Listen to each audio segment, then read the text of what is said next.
ગળતેશ્વર તાલુકાના પડાલ ગામે આજે માનવતા અને સેવાનો ત્રિવેણી સંગમ જોવા મળ્યો. પડાલ ગામે સમસ્ત મુસ્લિમ સમાજ અને ઇન્ડિયન રેડ ક્રોસ સોસાયટી લુણાવાડાના સંયુક્ત ઉપક્રમે સોહાદાએ કરબલા હજરત ઇમામ હુસૈનની પવિત્ર યાદમાં એક વિશાળ મેગા બ્લડ ડોનેશન કેમ્પનું ભવ્ય આયોજન કરવામાં આવ્યું. આ કેમ્પમાં પડાલ ગામ તેમજ આજુબાજુના ગ્રામ્ય વિસ્તારોમાંથી મોટી સંખ્યામાં લોકોએ ખૂબ જ ઉત્સાહભેર ભાગ લીધો હતો. યુવાનોથી લઈ વડીલોએ સ્વૈચ્છિક રીતે રક્તદાન કરી સમાજ સમક્ષ માનવતાનું એક ઉત્કૃષ્ટ અને પ્રેરણાદાયી ઉદાહરણ પૂરું પાડ્યું હતું.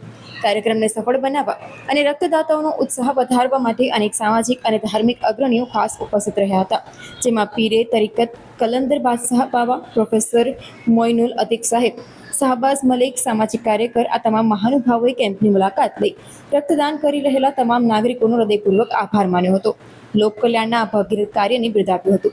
સમગ્ર કેમ્પનું આયોજન શાંતિપૂર્ણ અને સુવ્યવસ્થિત રીતે સંપન્ન થયું હતું, જે બદલ આયોજકોએ તમામ રક્તદાતાઓ અને સહભાગીઓનો આભાર વ્યક્ત કર્યો હતો.